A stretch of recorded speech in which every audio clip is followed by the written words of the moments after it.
জাহান্নাম কি এটা একটা হাদিস দিয়ে বুঝাচ্ছি। আল্লাহ রাব্বুল আলামিন এই পৃথিবীর সবচেয়ে সুখী মানুষটাকে, এই পৃথিবীতে যার কোনো দুঃখ কষ্ট কিচ্ছু ছিল না, এই মানুষটাকে ডেকে নিয়ে আসবেন। ডেকে নিয়ে এসে জাহান্নামে ঢুকাবেন এক মুহূর্ত সময়ের জন্য, ধরেন 1 সেকেন্ড বা 1 ন্যানো সেকেন্ড। এরপরে বের করে নিয়ে আসবেন, নিয়ে এসে বলবেন পৃথিবীতে কি সুখে ছিলে? সেই ব্যক্তি বলবে সুখ কি জিনিস হে আল্লাহ আমি জানি না। আমি কি বুঝাতে পারছি ভাই?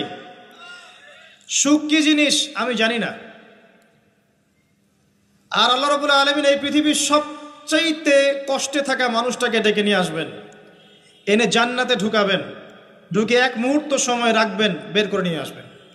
বলবেন পৃথিবীতে কষ্টে ছিলে? সেই বান্দা বলবে কষ্ট কি জিনিস আল্লাহ আমি জানি না। এটাই সেই আয়াতের ব্যাখ্যা বলা যায়। আল্লাহ পাক বলেছেন কুল্লু নাফসিন যায়িকাতুল মাউত, প্রত্যেকটা নফস বা আত্মা মৃত্যুর স্বাদ গ্রহণ করবে।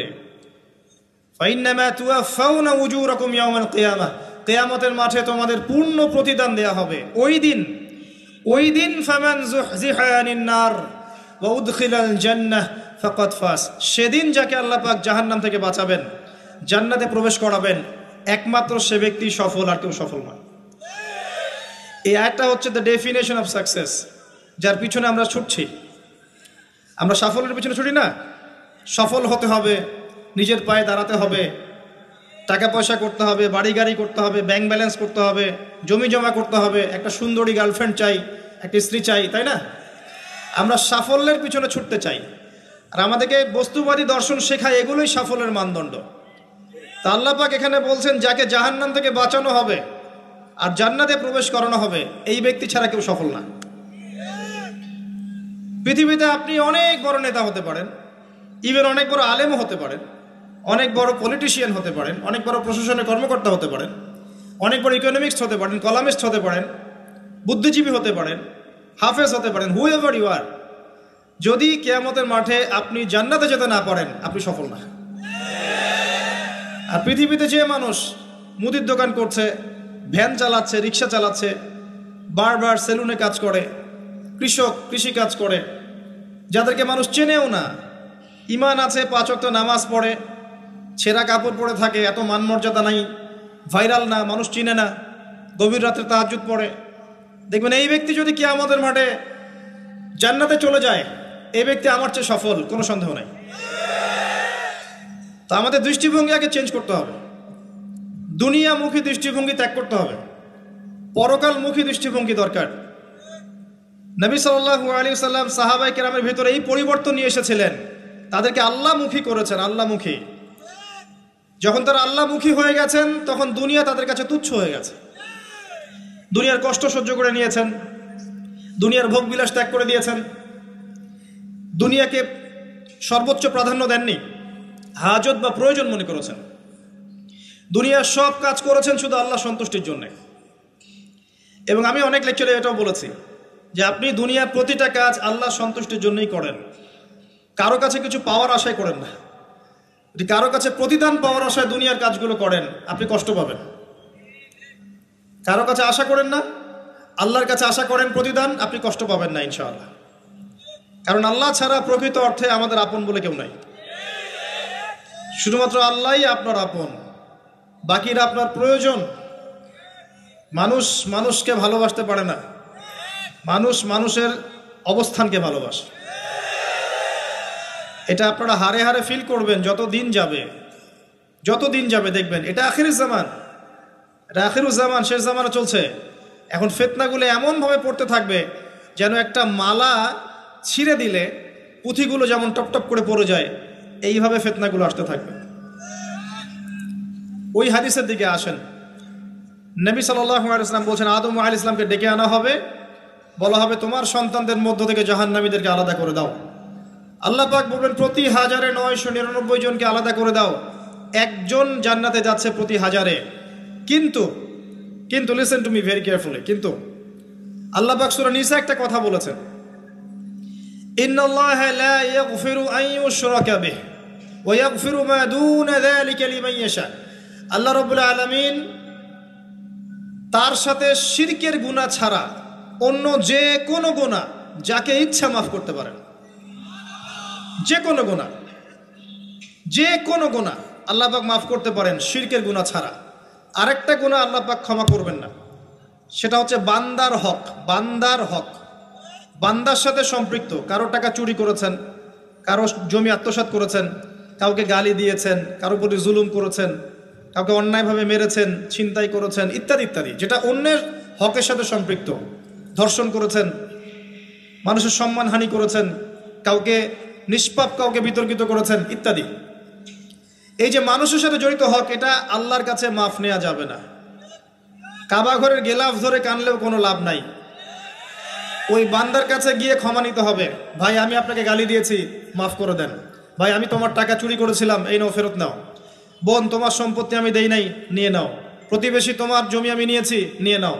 এটা দুনিয়াতে করতে হবে। অন্যথায় পরকালে দেখবেন যে মানুষের সাথে জড়িত হকের জন্য মানুষটা দাঁড়িয়ে আছে। একজন ব্যক্তি উঠেছে, নামাজ রোজা হজ জাকাত সব নেকি নিয়ে উঠেছে। ওঠার পরে দেখছে সামনে অনেক মানুষ দাঁড়িয়ে আছে। কি জন্য দাঁড়িয়ে আছে? কারো টাকা নিয়ে শোধ করে নাই, কাউকে গালি দিয়েছে, কারো প্রতি জুলুম করেছে, কারো প্রতি অন্যায় করেছে, এরা দাঁড়িয়ে আছে, হক চাচ্ছে। তখন কিভাবে শোধ করবে? আল্লাহ পাক বলবেন তোমার নেকি ওদেরকে দিয়ে দাও। তখন শেয়ার রেটের মাধ্যমে নেকি চলে যাবে। কথা বুঝতে পারছেন? তখন আরো অত্যাধুনিক প্রযুক্তি থাকবে, নেকি কনভার্ট। আর নেকি দিতে দিতে যদি নেকি শেষ হয়ে যায়, তখন ওই ব্যক্তিদের গুনাহ তার আমল নামায় চলে আসবে। তারপর ওই ব্যক্তিরা জান্নাতে যাবে, এই ব্যক্তি জাহান্নামে যাবে। অতএব দুনিয়াতে মানুষের সাথে জড়িত কোনো হক রাখেন না। আল্লাহ পাক বলছেন শিরকের গুনাহ ছাড়া আল্লাহ যে কোনো গুনাহ মাফ করতে পারেন। আর এই যে কুফরি এবং মানুষের সাথে জড়িত হক, আল্লাহ মাফ করবেন না। এখন আল্লাহ যদি শিরকের গুনাহ ছাড়া সব গুনাহ মাফ করতে পারেন, আর আল্লাহ পাক তো ওয়াদা করেছেন নবী সাল্লাল্লাহু আলাইহি ওয়াসাল্লামকে মেরাজের রাতে, যে তোমার উম্মতের যে কোনো ব্যক্তি যদি শিরক না করে আমার সামনে হাজির হয়, আমি তাকে মাফ করে দেব। একটা হাদিসে কুদসির মধ্যে এটাও আছে, হে আদম সন্তান, তুমি যদি আসমান এবং জমিন সমপরিমাণ গুনাহ নিয়ে আমার সামনে দাঁড়াও, কিন্তু আমার সাথে কাউকে শরীক করনি, তাহলে আমি আল্লাহ তোমার সামনে আসমান জমিন সমান ক্ষমা নিয়ে দাঁড়াবো। আবার নবী সাল্লাল্লাহু আলাইহি ওয়াসাল্লাম সুপারিশ করবেন, যার অন্তরে এক জাররা পরিমাণ ঈমান থাকবে, তারা জান্নাতে যাবে। তাহলে কি কারণে 1999 জন মানুষ জাহান্নামে যাবে? উত্তরটা দেন দেখি। তাদের আমল নামায় কিসের পাপ থাকতে পারে? কিসের? এটা বোঝার জন্য কি পিএইচডি করার দরকার আছে? এখন দেখেন, কিছু মানুষ আছে যারা বলছে যে ঈসা ইবনে মারিয়াম আল্লাহর সন্তান, নাউজুবিল্লাহ। এটা শিরক নয়? এবং তাদের সংখ্যা পৃথিবীতে 700-800 কোটির মতো, নাকি আরো কম বেশি হবে? যারা চলে গেছে, যারা আছে এবং যারা আসবে। কিছু মানুষ বলছে ওজায়ের আলাইহিস সালাম আল্লাহর সন্তান, নাউজুবিল্লাহ। এরা হচ্ছে জিউস, যারা এখন প্যালেস্টাইন দখল করে আছে। আর এই কথা বলতে আমাদের বুকে ভয় থাকা উচিত নয় যে ওইটা আমাদের জমি, তাদের জমি নয়। ওখানকার ঘটনা হচ্ছে এমন, একটা উপমা দিয়ে বোঝানো যায়। মনে করেন আপনি আপনার ঘরে বসে আছেন, আপনার দরজায় একজন মেহমান এসেছে। মেহমান নক করছে, ঠক ঠক ঠক। ভাই আমাকে একটু হেল্প করেন, আমি খাইনি অনেক দিন, আমার কাপড় নাই, আমার খাবার নাই, আমার থাকার জায়গা নাই, একটু আশ্রয় দেন। আপনি মাশাআল্লাহ মুসলিম, দয়া পরবশ হয়ে দরজা খুলে দিলেন, তাকে ড্রয়িং রুমে বসালেন, সুন্দর করে খাওয়ালেন, কাপড় দিলেন, রেস্ট করার জায়গা দিলেন। এবার সে সেখানে থাকতে থাকতে পরিকল্পনা করলো যে আপনাকে আপনার বাসা থেকে বের করে দিবে। একদিন আপনাকে ঘাট ধরে আপনার বাসা থেকে বের করে দিল, দিয়ে দরজার ভিতর থেকে লাগিয়ে দিল। এখন দরজার বাইরে দাঁড়িয়ে আপনি নক করছেন, আমার ঘর আমাকে ফেরত দাও, আমার ঘর আমাকে ফেরত দাও। আর এই ব্যক্তি বলছে আপনি জঙ্গি, আপনি সন্ত্রাসী। এটা হচ্ছে সবচেয়ে সেরা উদাহরণ প্যালেস্টাইন এক্সাম্পলের।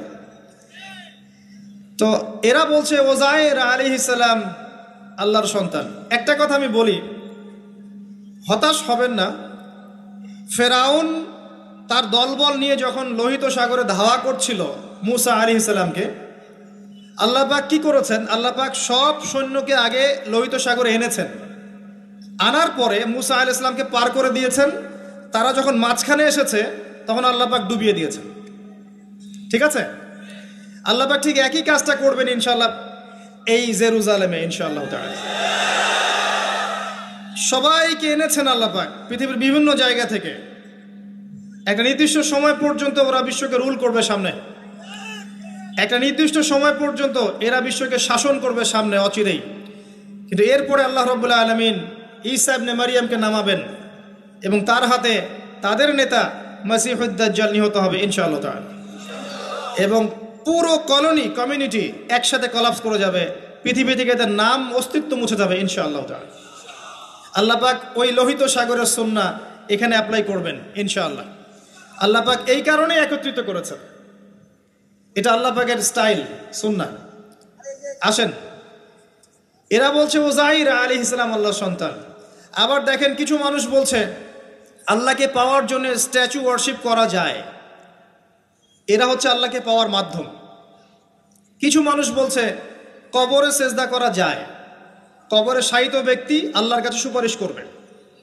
কিছু মানুষ বলছে আল্লাহ ছাড়া অন্য কারো কাছে দোয়া করা যায়, তিনি অনেক বুজুর্গ ব্যক্তি ছিলেন, আমার দোয়া পৌঁছে দিবেন আল্লাহ পর্যন্ত। কিছু মানুষ বলছে আল্লাহ ছাড়া অন্য কারো নামে নজর করা যায়, জবাই করা যায়, কসম করা যায়, ইত্যাদি ইত্যাদি। আর কিছু মানুষ আল্লাহর হালালকে হারাম করছে, আল্লাহর হারামকে হালাল করছে। কিছু মানুষ তাকদীরকে অস্বীকার করছে, ভাগ্যকে অস্বীকার করছে। কিছু মানুষ দুনিয়া নিয়ে এতই ব্যস্ত হয়ে আছে দিনের জাররা পরিমাণ ফিকির নাই। আবার কিছু মানুষ এই উম্মতের মধ্যে দাবি করছে মুহাম্মদ সাল্লাল্লাহু আলাইহি ওয়াসাল্লাম শেষ নবী নন, আরো নবী আসতে পারে, এবং তারা প্রকাশ্যে মাহফিল করারও চেষ্টা করছে এখন বাংলাদেশে। আবার কিছু মানুষ বলছে আমরা কোরআন মানি, হাদিস মানি না। এই যতগুলো কথা আমি বললাম এর প্রত্যেকটাই হচ্ছে শিরক। এই শিরকগুলো হয় তিন ভাবে: চিন্তায় শিরক হয়, কথায় শিরক হয় এবং কাজে শিরক হয়। চিন্তা, কাজ এবং কথা, আকীদায় শিরক থাকে, আমলে শিরক থাকে, আবার কথাতেও শিরক থাকে। এই শিরকের পাপের কারণে আল্লাহ রাব্বুল আলামিন বেশিরভাগ মানুষকে জাহান্নামে দিবেন, বলেন নাউযুবিল্লাহ।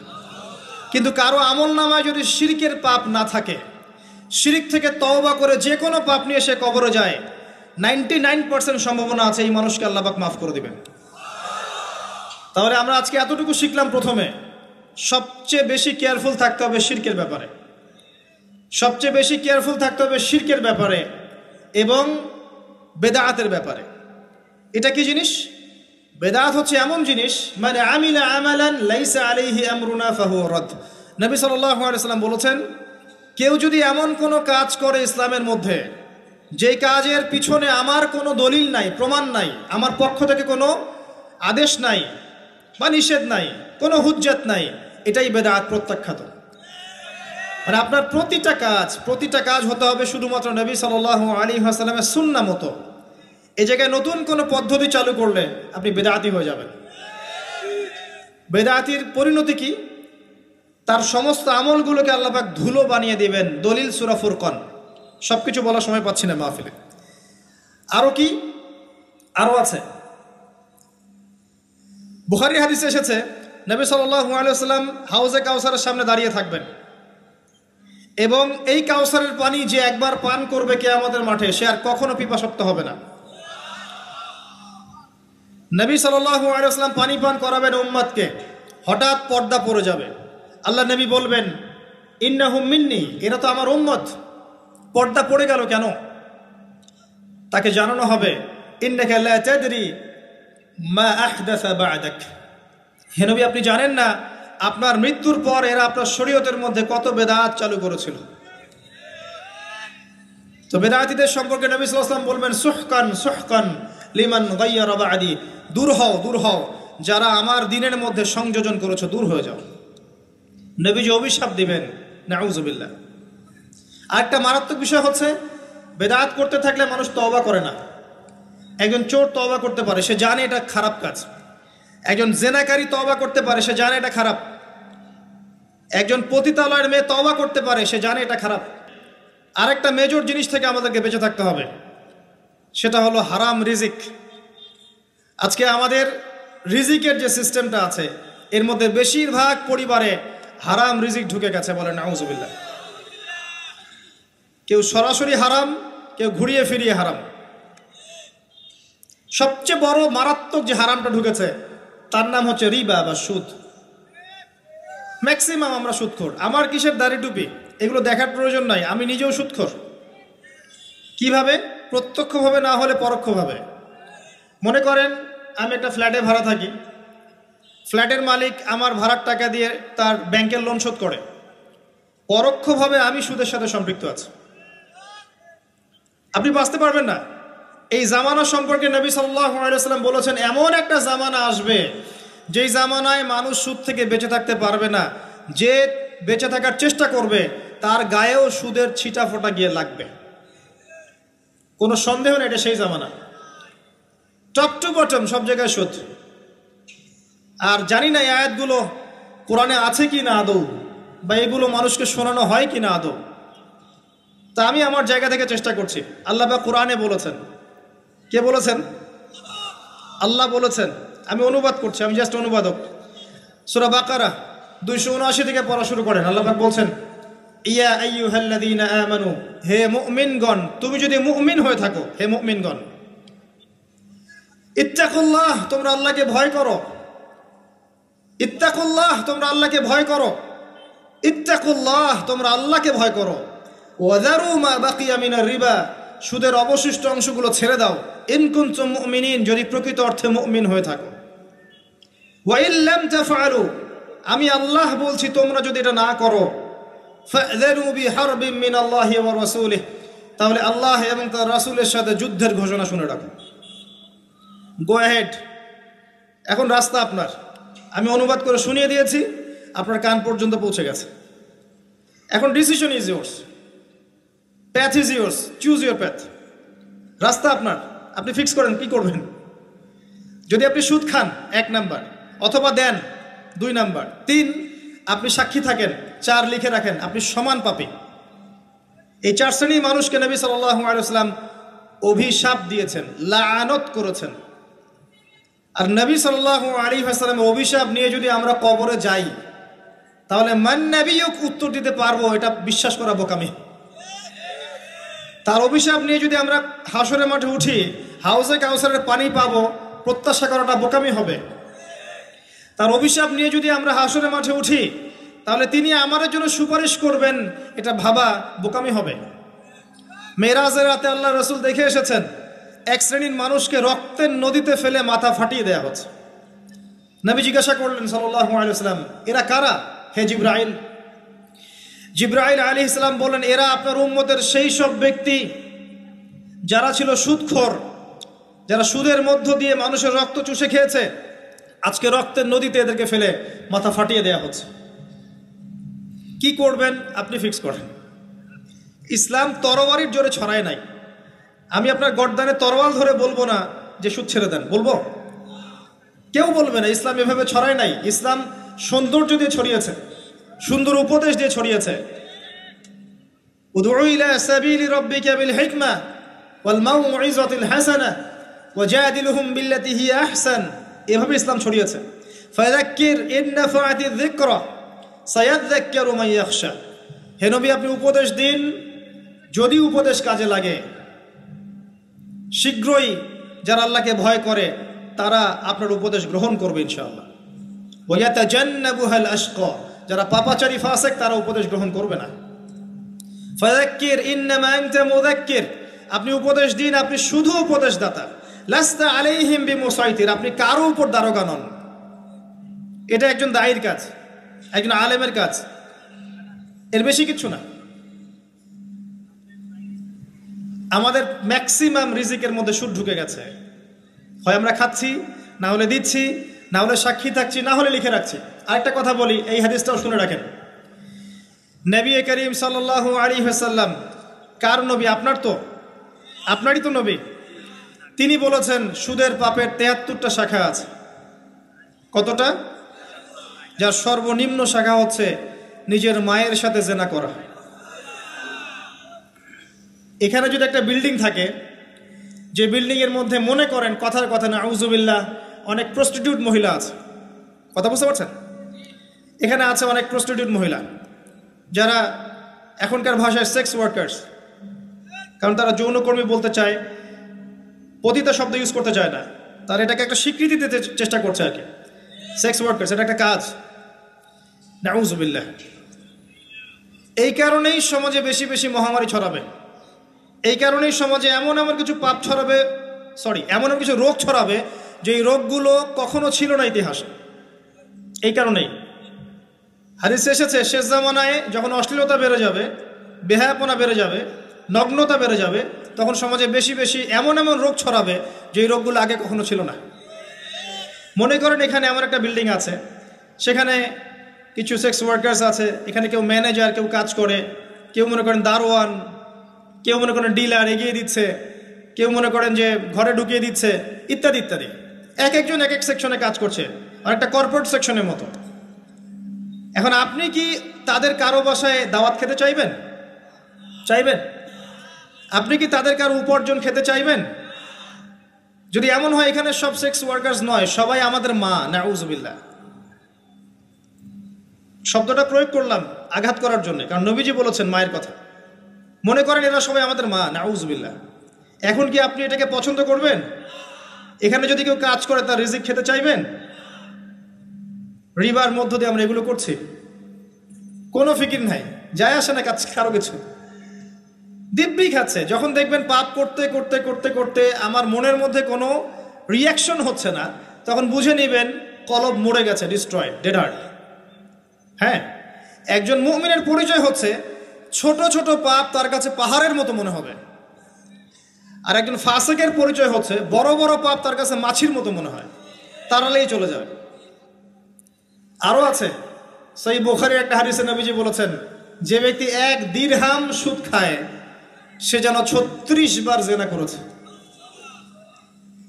একবার জেনা করার শাস্তি 100 বেত্রাঘাত এবং 1 বছরের জন্য বহিষ্কার, যেটাকে আমরা উস্কে দিই এখন বলি কাছে আসার গল্প।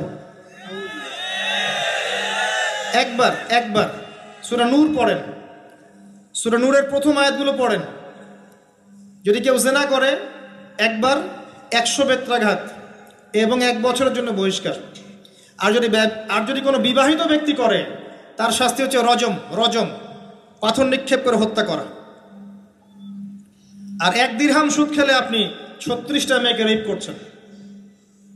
এবার চিন্তা করেন, এই শাস্তিগুলো যদি দুনিয়ায় কার্যকর না হয় এবং দুনিয়াতে যদি আমরা তওবা না করে যেতে পারি, পরকালে কার্যকর হবে কোনো সন্দেহ নাই। দুনিয়াতে শোধ করে যাওয়া ভালো পরকালের চাইতে। অতএব আল্লাহর ওয়াস্তে আমি হাত জোর করে রিকোয়েস্ট করছি, আল্লাহর ওয়াস্তে সুদ ছেড়ে দেন। ভ্যান চালায় খান, সবজি বিক্রি করে খান, একটা ছোট কাপড়ের ব্যবসা করে খান, একটা মাছের আড়ত করে খান, গবাদি পশু প্রতিপালন করে খান, কৃষিকাজ করে খান, আল্লাহর ওয়াস্তে সুদে যায় না। আপনার পুরো দুনিয়া এবং আখিরাত বরবাদ হয়ে যাবে এবং আপনি এর মধ্য দিয়ে আল্লাহর সাথে যুদ্ধ করছেন, নবীর সাথে যুদ্ধ করছেন। এর উপরেও আছে পেপার মানির মধ্যে সুদ। ওই যে বললো 1 দিরহাম, এই দিরহাম আবার কি জিনিস? দিরহাম মানে রৌপ্য মুদ্রা, দিনার এটা কি জিনিস? স্বর্ণ মুদ্রা, ইসলামিক মুদ্রা।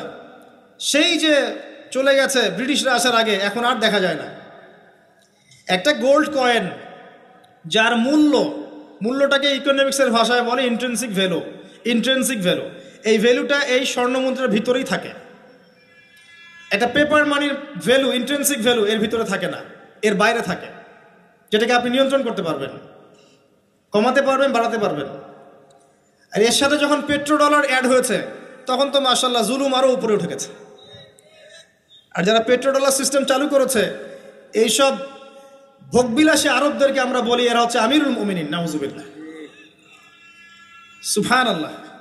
কত অন্ধ হলে মানুষ এদেরকে আমিরুল মুমিনিন মনে করতে পারে, যারা মুসলিমদের প্রপার্টি সব আমেরিকার হাতে তুলে দিয়েছে, আর সেই প্রপার্টি দিয়ে এরা বম্বিং করে করে সারা বিশ্বের মধ্যে মুসলিম হত্যা করছে। আল্লাহ পাক সেই যে বলেছেন সূরা মাইদার মধ্যে 51 নম্বর আয়াতে, ইয়া আইয়ুহাল্লাযীনা আমানু, হে মুমিনগণ, লা তাত্তাখিযুল ইয়াহুদা ওয়ান নাসারা আউলিয়া, হে মুমিনগণ, তোমরা ইহুদি এবং খ্রিস্টানদেরকে বন্ধুরূপে গ্রহণ করো না। কে বলেছেন? আল্লাহর চেয়ে কি আমি জিওপলিটিক্স ভালো বুঝি? আল্লাহর চেয়ে আমি আমার ভালো মন্দ ভালো বুঝি? কাদেরকে? বা'দুহুম আউলিয়া ও বা'দ, যারা একে অপরের বন্ধু, যারা একে অপরের বন্ধু। ওয়া মান ইয়াতাওয়াল্লাহুম মিনকুম ফাইন্নাহু মিনহুম, তোমাদের মধ্যে কেউ যদি ওদের দিকে মুখ ফিরায় সে তাদের অন্তর্ভুক্ত, এই উম্মার কেউ না তারা। সে যেই হোক, বিশ্বের এইসব নামধারী মুসলিম কান্ট্রিদের চাইতে বাংলাদেশের পররাষ্ট্রনীতি অনেক ভালো আছে, হাজার গুণে ভালো আছে। কি মনে করেন আপনি? এসব ফাসেকা জালেমদেরকে আপনি আমিরুল মুমিনিন মনে করছেন? আল্লাহ পাক বোঝার তৌফিক দান করুন। আসেন, রিবার কথা বলতে গিয়ে কথাটা আসছি, ইন্ট্রেন্সিক ভ্যালু বলে একটা বিষয় আছে। এত ডিটেলস বিষয় মাহফিলে বলা সম্ভব না। এতটুকু বলবো যে ইনশাআল্লাহ তাআলা আপনি যদি আপনার সম্পদকে সাস্টেইনেবল অ্যাসেটে রূপান্তরিত করেন, আগামী দিনগুলোতে আপনি ইনশাআল্লাহ জিতবেন, আদারওয়াইজ হেরে যাবেন। ফর এক্সাম্পল, আপনি যদি আপনার সম্পদকে জমিতে কনভার্ট করেন, গবাদি পশুর প্রজেক্ট করেন, আপনি যদি মাছের প্রজেক্ট করেন, ব্যবসা ইনভেস্ট করেন, বা কিছু গোল্ড রাখেন, কিছু সিলভার, কিছু আপনার রূপা রাখেন, ইত্যাদি ইত্যাদি, পরবর্তী সময়গুলোতে গিয়ে আপনার সম্পদের মান কমে যাবে না, ইনশাআল্লাহ বাড়বে। কিন্তু আপনি সমস্ত সম্পদ যদি পেপার মানির মধ্যে রেখে দেন, আস্তে আস্তে আপনার সম্পদের মান কমবে। সামনে 10, 15, 20, 30 বছর পর আপনি সম্পদ হারাবেন। এর চেয়ে বেশি কিছু আমি বলতে পারবো না, বাকিটা আপনারা পড়াশোনা করে বুঝে নেবেন। যেটা বলতে চাচ্ছি, ইকোনমিক সেকশনে আমরা সবাই মোটামুটি হারামের সাথে সম্পৃক্ত। এর পাশাপাশি আছে আবার ঘুষ, আছে না? না দিলে চাকরি হয় না, সুবহানাল্লাহ। আবার অনেক আলেম ফতোয়া দিচ্ছে এখন, তুমি যদি যোগ্য হয়ে থাকো কিন্তু তোমাকে জব দিচ্ছে না, তাহলে তোমার জন্য ঘুষ দেওয়া জায়েজ। সুবহানাল্লাহ, কত ঘুরিয়ে ফিরিয়ে জায়েজ করছি আমরা, আল্লাহ ভালো জানেন। যে নিবে আর যে দিবে সমান অপরাধী দুইজন। একজন ব্যক্তি মাদক দ্রব্য সেবন করে, আরেকজন ব্যক্তি মাদক উৎপাদন করে, কেউ সেল করে, কেউ ডিস্ট্রিবিউট করে, সবাই অপরাধী না? এরপরে আবার আছে দেখবেন অন্যের সম্পদ আত্মসাৎ করা, দুর্নীতি করছি, অন্যের সম্পদ আত্মসাৎ করছি। অনেক সময় দিনের লেবাজেই, ধার্মিকতার লেবাজেই মানুষের সম্পদ লুটে পড়ে খাচ্ছে। কত মাজার আছে যায় দেখেন, মানুষের সম্পদ কিভাবে লুটে খাচ্ছে আল্লাহ ভালো জানে। ওখানে যত মোমবাতি জমা পড়ে, এগুলো বিক্রি করলে এমন একটা পদ্মা সেতু হবে, আল্লাহ ভালো জানে। বেশি বলে ফেলাইছে মনে হয়। যাই হোক, এমন অনেক জায়গা আছে, গরু ছাগল দিচ্ছে, মাশাআল্লাহ মানতের টাকা দিচ্ছে। এই যে কয়দিন আগে দেখলাম একটা চ্যানেলেই দেখলাম, দান বাক্স খুলেছে, কোটি কোটি টাকা বের হচ্ছে এখান থেকে। জি, আমি মনে করতে পারছি না, বাট আমি দেখেছিলাম। তো না, ঠিক আছে, মসজিদে টাকা দিতে পারে মানুষ, সমস্যা নাই। আমি বলছি এমন জায়গা যেখানে আল্লাহর সাথে শিরক হচ্ছে। বিষয়টা হচ্ছে, আমরা ধর্মের লেবাজে অনেক সময় মানুষের সম্পদ লুটে পড়ে খাচ্ছি না?